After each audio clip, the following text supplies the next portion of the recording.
Thank you, Your Eminence. It's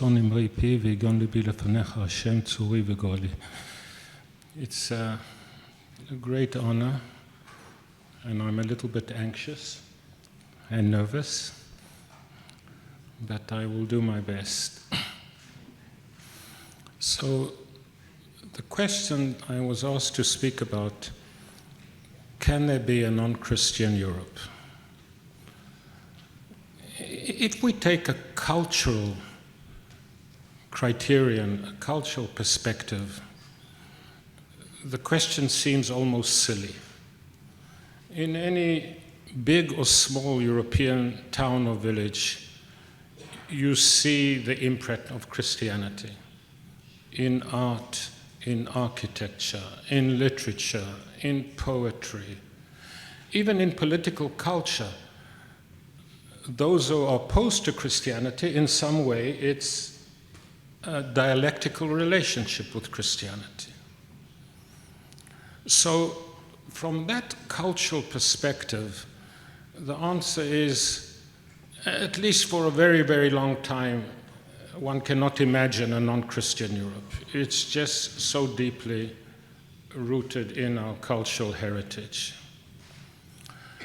But maybe that's not the right criterion, because if I look at the criterion that I just mentioned, the cultural, and I wanted to be rude, so please forgive me, it's almost Europe today, and you all know that Poland is the exception.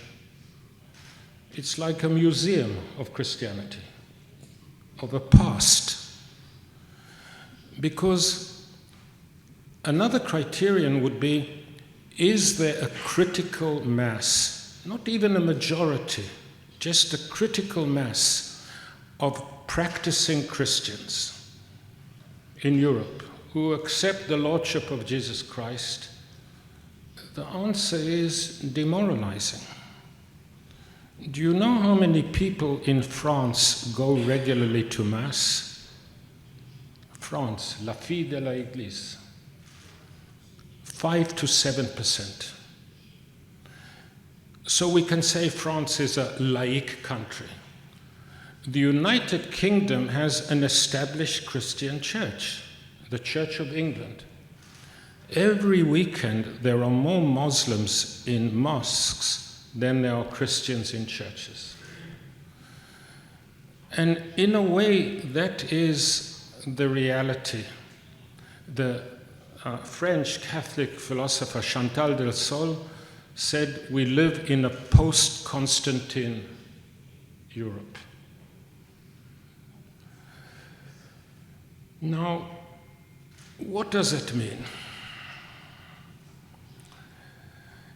It's not only the numbers that have changed, this rapid secularization of Europe over the last 50, 60, 70 years. And if I can drop a footnote, it's scary.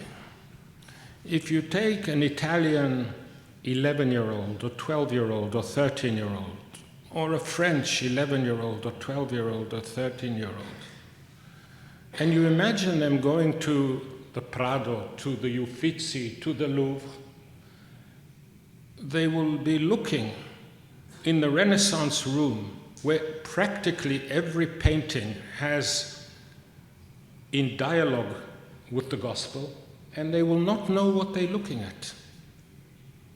It's as if a Japanese tourist came to the Rijksmuseum in Amsterdam and looked at the famous Rembrandt, The Binding of Isaac, The Sacrifice of Isaac, and wouldn't know what he or she are looking at. They never read the book of Genesis. But to think that our youth today could be in a similar situation, as I say, is demoralizing. But it goes even deeper. In 2003, that's 21 years ago, I published a little book. It has also been translated into Polish, called A Christian Europe. And what prompted me to write that book was what I considered to be a scandal in the drafting of the proposed European Constitution. Because when they drafted the preamble, you know, the sort of solemn, magisterial introduction to the Constitution, it began with the reference to Thucydides, the tradition of Athens. But when it was proposed in referring to the roots of Europe, to refer to the Christian tradition, it was refused. And the French said, if you make a reference to Christianity in the preamble to the Constitution of Europe, there will be no constitution. Now can I tell a funny story? I met with the architect of the Constitution, Valéry Giscard d'Estaing. We were at dinner with a few foreign ministers, you know, important people. I was the smallest person in the room. And he looked at me and he said, but you know, Professor, we decided they will adopt the Constitution by consensus, and there was no consensus to make a reference to the Christian roots of Europe. And I looked at him and said, but Mr. President, you drafted the preamble. You could have made a reference to the Christian roots of Europe, and there would not have been a consensus to take it out. So it would stay in. And he looked at me and said, Professor, vous êtes méchante. You are nasty. But that's a funny story. But it underlies what I'm trying to say, that the problem is not just the decline of practicing Christians, Catholics in Europe. It's a change in the political culture. To imagine that you would be happy to put in a reference to the tradition of Athens and would not put in a reference to the tradition of Jerusalem and Rome. And that's why I wrote that book, A Christian Europe. Now, when I wrote that book 21 years ago, I gave lots of illustration of what I called Christophobia. When I look at Europe of today, there's still Christophobia, but there's something different. There's ignorance and indifference. And it's hard for me to decide what is worse, Christophobia. At least you know what you're hating, what you're afraid of, or ignorance and indifference. I said, Chantal del Sol said, we live in a post-Constantine Europe. So unlike the pre-Constantine Europe, they are not throwing the Christians to the lions. But it's not only because we don't do that anymore, it's because they don't care. So the question we really have to face, and by we, if you allow me, Your Eminence, I mean people of faith. How do we, what Ratzinger said, a minority but a creative minority, how do we operate in a secular Europe, in a Europe which is in some way not just laïque, but laïciste, where secularity becomes a new form of religion? How should we behave? What should be our reaction in that kind of environment? I'm not the first to ask this question. And one answer that has been given in the United States by a Catholic, I'm not sure I would call him a theologian, but a man of influence, he said, Christian, we should close in within ourselves.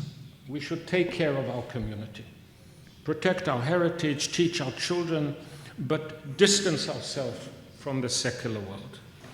And he even added, like the Jews, they have been a minority for thousands of years, And despite everything, they managed to survive.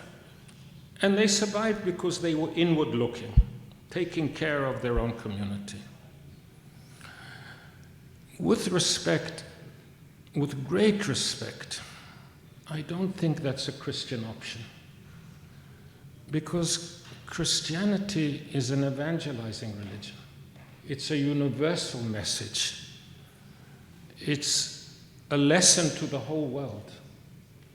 So the option of just closing within a Christian community, I really don't think that is an option for Christians.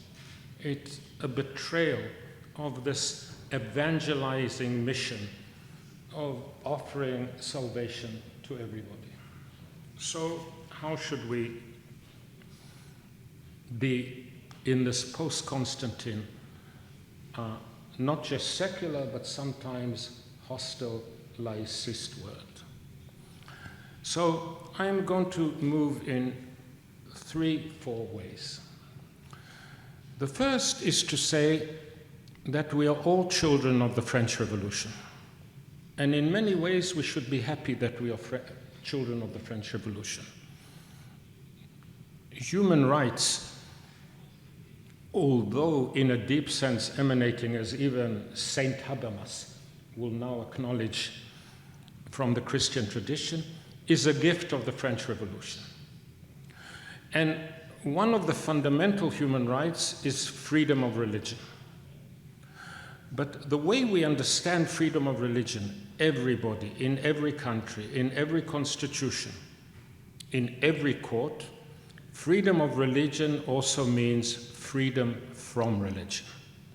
In other words, a religious person should not be impeded to live his or her faith, but if you are not religious, you should not be coerced into religion.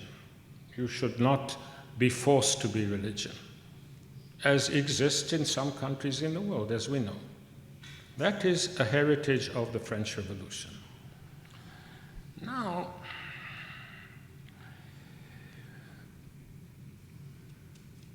there's a problem for liberal theory.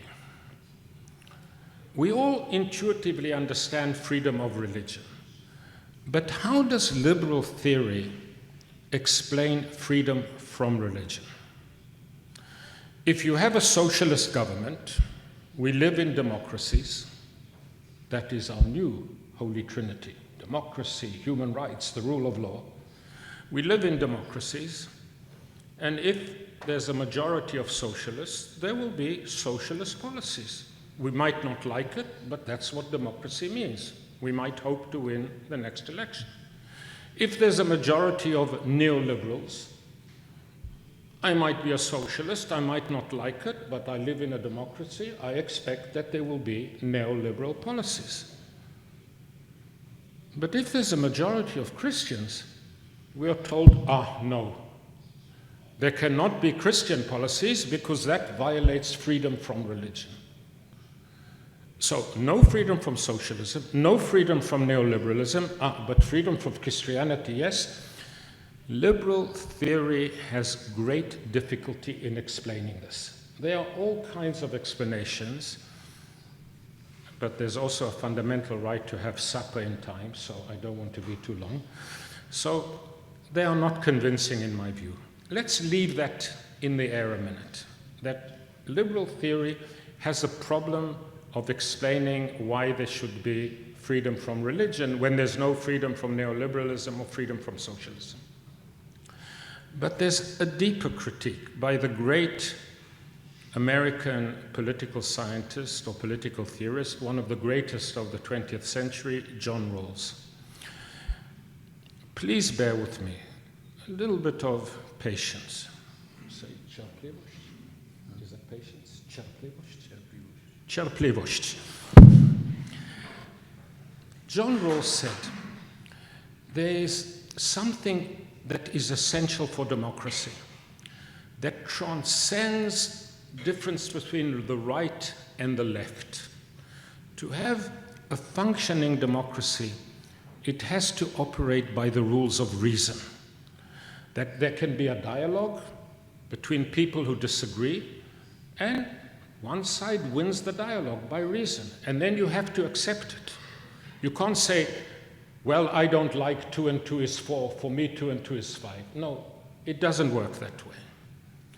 But then he went on to say, and that's why we can't have religion, but he meant Christianity, as part of the democratic game. Why? Because Christians, and that is true, have non-negotiable truths. You are not willing to negotiate them, no matter what you say to them. We believe Jesus lived, he was crucified, he was resurrected. He was the Son of the Almighty offering salvation to the world. That's a non-negotiable position. And Rawls said, if that's how you come into the public space, you cannot be part of democratic discourse which is based on reason. So we have 2 challenges. One is, how do we explain freedom from religion? And how do we justify that Christians will be part of the political game? The most convincing answer to both these questions was, strangely enough, given by Joseph Ratzinger, by Pope Benedict XVI, in his famous lectures in Paris and in London and in the Bundestag and in Munich. And what did he say? You remember when he gave his lecture in Regensburg, Ratisbona, there was a huge fracas. Excuse me. Why was it a huge fracas? Because he talked about the most fundamental freedom being freedom of religion. But in that lecture, he insisted on freedom from religion. And he criticized Muslim countries who do not respect freedom from religion. And that's why there was such a brouhaha. He was right, of course. But the reason he justified freedom from religion was a religious reason, not a liberal one. And it was very simple, intuitive. The minute you hear it, you have to agree with it. Now I'm putting words into his mouth. He said, if you do not say yes to God freely by your free choice, it is worthless in the eyes of God. God wants people, free human beings, as he created them, who to say, I have listened. This is covenantal Abrahamic monotheism. Here is my offer. I can say yes, I can say no, and freely I say yes. If it's coerced, it has no religious significance. It is not welcome in the eyes of the Almighty. The most convincing reason for freedom from religion is a religious reasoning, because coerced religion is not pleasant in the eyes of the Lord. That's Ratzinger. Then he deals with Rawls without ever mentioning him by name. And he says, I agree with Rawls that the basic rule of the game in democracy has to be reason. What Rawls did not understand, he did not understand Christianity. Because when the Christian goes into the public space and advocates a position that, for example, could become law and bind all people, he never does, or he should never do it, on the basis of revelation. Only on the basis of reason. I give you an easy example. The 10 Commandments say, thou shalt not kill. In fact, it says, thou shalt not murder, lo tirtzach. That means you don't kill the innocent. When the Christian goes into the public arena,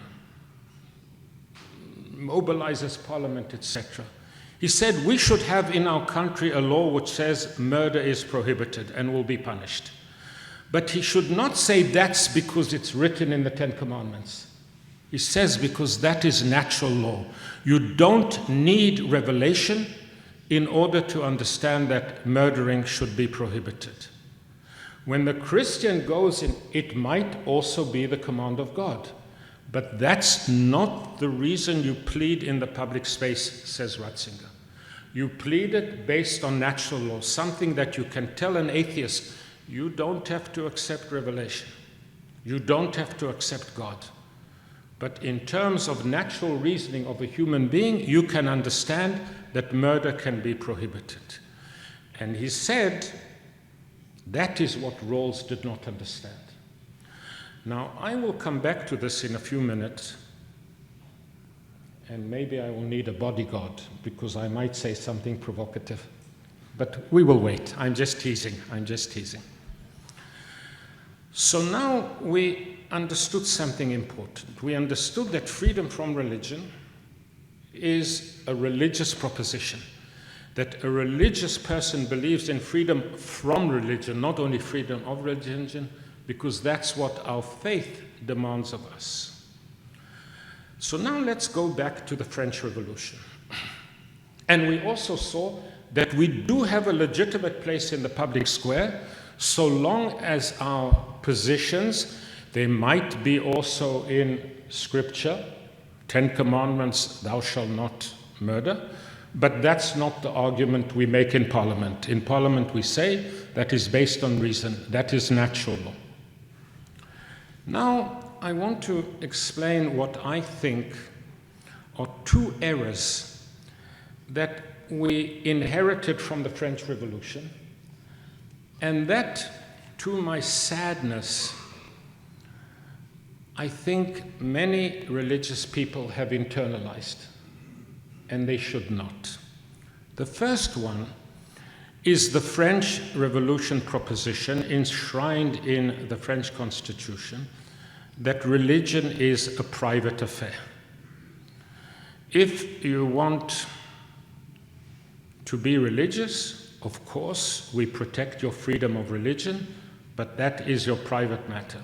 You can do it in your house, you can do it in your church, but not in a public space. And in addition, there's the era of neutrality. What is the era of neutrality? That secularism is a neutral position.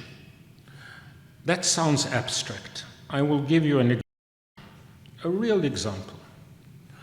So in Italian schools, to this day, in Italian primary schools, there is a requirement by law to display a crucifix. So in every Italian public school, not just a private Catholic school, in every Italian public school, in the first 6 years, when a student goes to class, there will be a crucifix on the wall. So there was an Italian lady who went to court and said, I'm an atheist. Why should my child have to be in a classroom and stare at a crucifix? And it eventually got to the highest jurisdiction in Europe, the European Court of Human Rights in Strasbourg, to a chamber, 7 judges. And they ruled 7-0 against Italy. And what was their reasoning? It says the state has a duty of neutrality. It cannot take sides. And if it requires a crucifix on the wall, it is taking sides with Christianity. And that is not neutral. 7-0. It was my privilege to argue before the Grand Chamber, that's 17 judges of the European Court of Human Rights in Strasbourg, pro bono. I believed in what I was saying. And I explained to the judges the error that neutrality, that secular is neutral. And I gave the following example from the field of education. I said, let's imagine two little boys. Let's call one Leonardo, like Leonardo da Vinci, and the other one we'll call Marco, like the Gospel. The little Leonardo, these two kids, next week they're going for their first day in school, in primary school. And Leonardo goes to the house of Marco to visit him. And he enters in the house and he sees a crucifix on the wall. And he says to his friend Marco, "What's that?" And Marco looks at him and says, "You mean to say you live in a house without a crucifix? How can you live in a house without a crucifix?" Poor little Leonardo runs home crying to his mother and says, "We don't have a crucifix, we have to have a crucifix." And his mother says, "It's okay, these are our friends, they are Catholic, we respect them.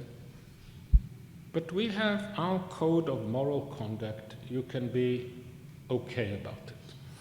The next day, Marco visits Leonardo. And he comes into the house and he says, "Hey, where's your crucifix?" And Leonardo says to Marco, "Crucifix? Only stupid people believe in that. Old wives' tale." And little Marco runs to his mother and says, "Why do we have a crucifix? Only stupid people believe in that." Now comes the crux. The next day they both go to school. Hypothesis number one, there's a crucifix on the wall. Little Leonardo runs home and tells his mother, "You see, also the school has a crucifix." Hypothesis number two, there's no crucifix on the wall. Marco runs to his mother and says, "You see, also the school doesn't have a crucifix." Neither having one nor not having one is neutral. A state like France can decide to be laïque, but don't tell me that laïcité is neutral. A state like the United Kingdom can decide to have an established church, like Denmark, who has an established church, like Malta, like Greece. We can respect it. It's not neutral. Secularity is not neutral. So, what we have to do, if we live in Italy and there's a crucifix on the wall, we have to teach our children to respect people who are not Catholic or who might have other religions. And what we have to do in France, where there's no crucifix on the wall, is to teach children to respect people who are religious and believe in the crucifix. But we should not tell them that secularity is neutral. It's a choice. I continue the educational example to show you what is true neutrality. In the United States, the state, there is free education, but the state will only fund secular schools. And if you want to send your kid to a Catholic school, you have to pay. The parents have to fund the school because the state says we are neutral. We cannot fund a Catholic school. We cannot fund a Jewish school. There are two countries which really understand the true nature of neutrality, the United Kingdom and the Netherlands. In the United Kingdom, they say the state should be neutral. So they will fund secular public schools, Catholic public schools, Protestant public schools, Jewish public schools, Muslim public schools. That's true neutrality. We have to not fall into the trap of believing that secularism is neutral. It's a respectable choice, but neutral it is not. Here is the second error that we took from the French Revolution. It's the private thing, right? The private thing. So, does the private thing mean that there can be no manifestation of our collective identity as a religious community? If that were true, it would mean that you would have to change the British anthem, God Save the King. It's out of the hymn book. How can you have a hymn as your national anthem? We would have to not read the Irish Constitution in public, because in the preamble it says, truth, beauty, and justice come from the Holy Trinity. Out. We would have to remove the cross from the British flag, from the Danish flag, from the Swiss flag. Every flag that has a cross, it had to go out. We have to understand something. All our states have to respect at an individual level freedom of religion and freedom from religion. You cannot be discriminated because you are religious. You cannot be discriminated because you are not religious. But in our collective identity, most people in England are secular. But if you told them we should change the anthem, we cannot sing any longer God Save the King, they would laugh in your face. They would say, that's part of who we are. Can you imagine an island without a Catholic tradition? For centuries they fought against Protestant Britain because they were Catholic. Can you just take it out of their collective identity? So as long as you respect freedom of religion and freedom from religion, it violates the international legal principle to collective self-determination to say that a state cannot celebrate its history and its culture if it has religious themes to it. We expect a Muslim country to have a crescent in their flag. We expect a Jewish state to have a Star of David. And if a Christian state wants to have a cross, God bless them. We should not stop that, as long as at the individual level they respect the fundamental human rights to freedom of religion, freedom from religion. Now comes the difficult part of my lecture, because I think so far you could say this makes sense.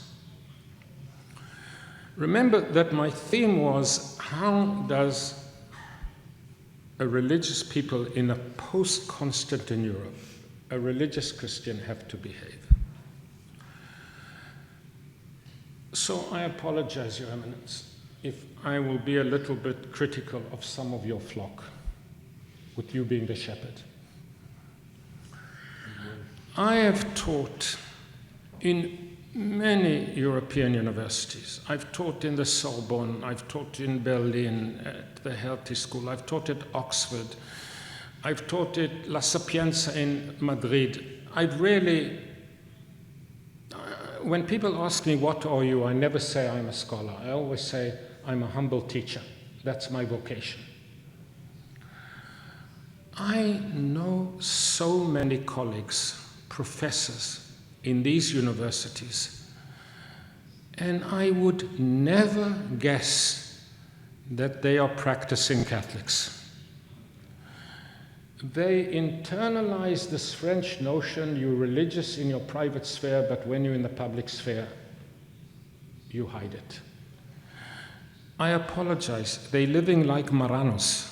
Those were the Jews who had to convert to Christianity and had to hide their Jewishness after 1492. I find that troubling. I find that unnecessary. Why should you be almost embarrassed in public? And I know that Poland is the exception, but you have to remember Poland is the exception. That people will know your religious identity. That young people can look up and say, he's a Catholic teacher, he's not ashamed of it. It's hard for me to grasp that. Now, the prophet Micah said, what does God demand of us? But to do justice, love mercy, and walk humbly with our God. Walk humbly, but not hidden. There's a difference to be humble and to hide your religious identity. And I find that ubiquitous. So how do we have to behave in a post-Constantine Europe, one thing we should not do is to hide our religious commitment. Humbly doesn't mean you go proselytizing, etc., but you lead by testimony, by people looking up to you and saying, that is admirable. But they will never say that is admirable if they don't even know that you are a practicing religious person. So that's my first thing. The second thing is more complicated and more challenging. You remember that when I went back to the critique of Ratzinger of John Rawls, I said he doesn't understand Christianity. Because when the Christian goes into the public place, he only advocates positions that are not based on revelation, that are based on natural law. And if he does that, or if she does that, it's totally okay. Because I'm saying thou shalt not murder, not because it's in the Ten Commandments, but because it's natural law. That position is very seductive, because that's the visa of the Christian to go into the public space.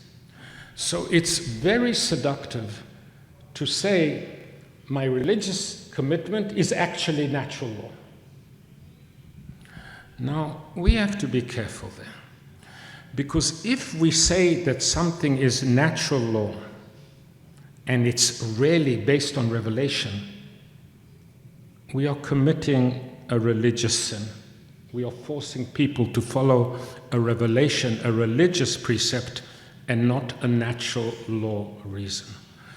So drawing the line, what is natural law and what is not natural law, is very critical, because it's so seductive for us to pretend that everything is natural law. And therefore we have a visa to say the state should follow it. I'm going to give you two examples. One, I expect you will agree with me, and one, I will probably be the only room in the room that will agree with myself. Let's look at divorce.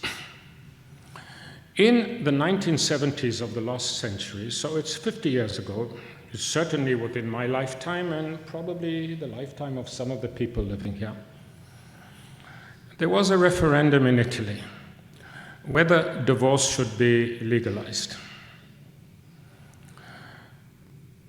And the church campaigned against it.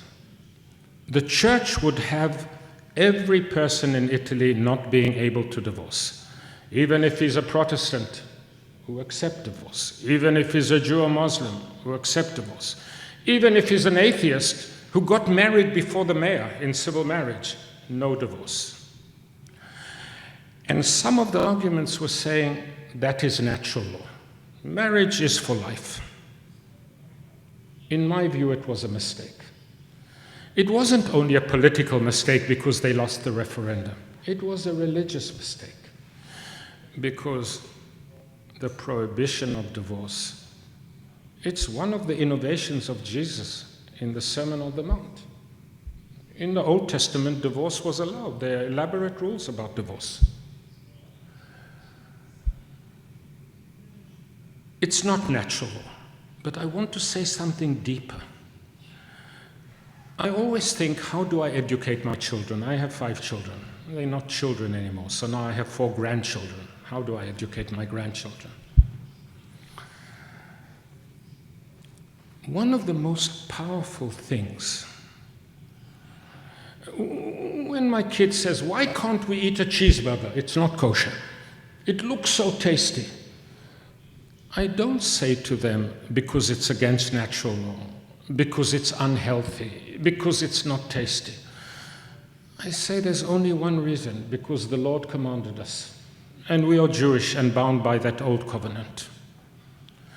I think it's more powerful for a parent to tell their Catholic child, why can't we divorce? Why can't you divorce? Whereas my friend, their parents are Protestant, can divorce. And the answer is because that's what the Lord commanded us, because we are Catholics. And that's how we understand in a special way marriage. It's not just a contract between man and woman, it's a contract between man, God, and woman. And it's indissoluble. When we put everything in natural law, we lose the ability to underline the specificity of our faith, because everybody is bound by natural law. Now comes my controversial example. I want to talk about homosexuality.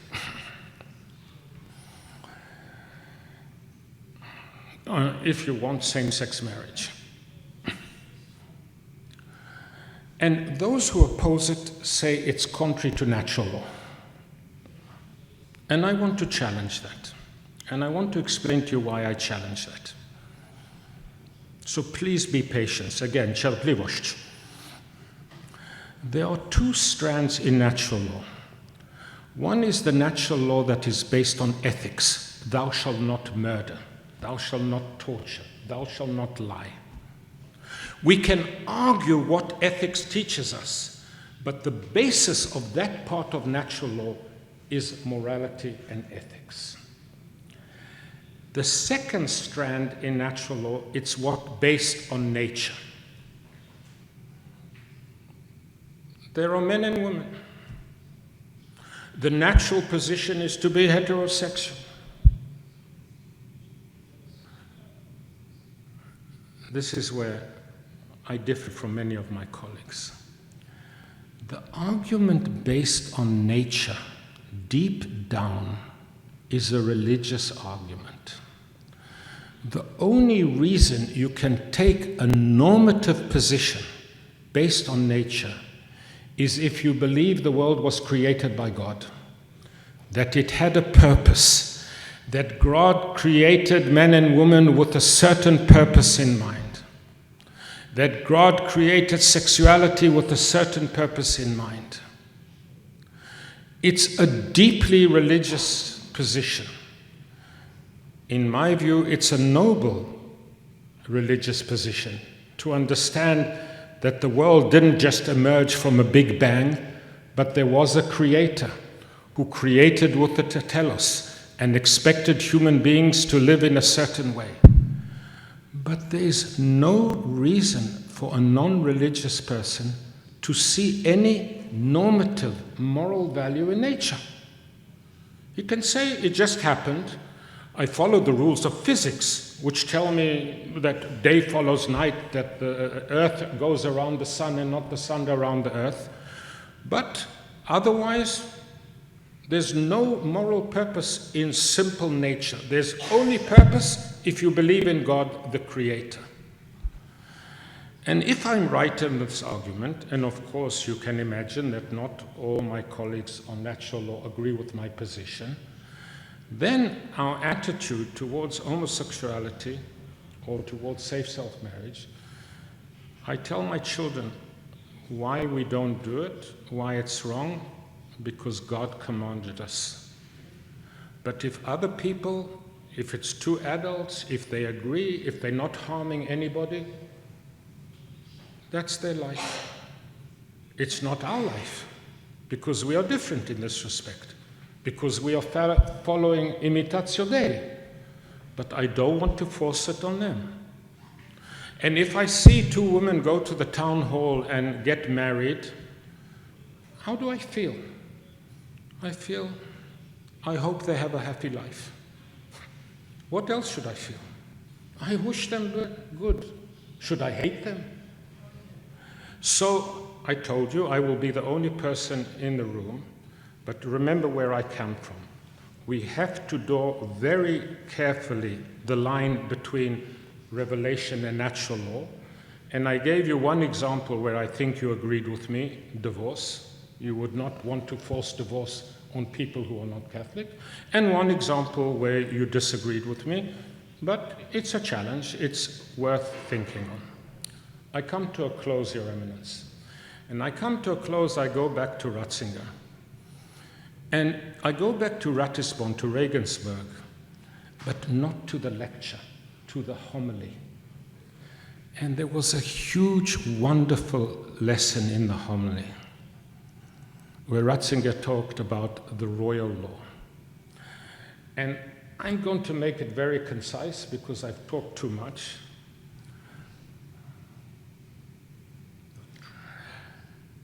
You cannot... Not according to the natural law.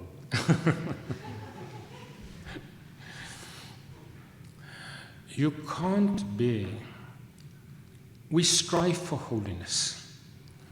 Holiness does not have a meaning in a secular worldview. It has no meaning. It's purely a religious concept. If you're an atheist, if you're secular, you don't even understand what is meant by holiness. And God bless you. The sacred belongs to the world of the sacred. And what Ratzinger said, he said, the path to holiness, of course, is based on morality. You cannot be an immoral person. You cannot be a sinner. You cannot be a liar. You cannot be a murderer and believe that you can be holy or that you can strive for holy. But he said something more. He said, but it's a necessary condition to the path to holiness. It's not a sufficient condition. The sacraments are important. Prayer is important. The Eucharist is important. That's not morality. That's part of the path to holiness. And once again, forgive me, especially young people, when I ask them, what to you does it mean to be a Christian? They say, I have to be a moral person. And I say to them, of course you have to be a moral person. But is that all? How does that make you different from your friend who's not a Catholic and is a moral person? Thank you very much, ladies and gentlemen.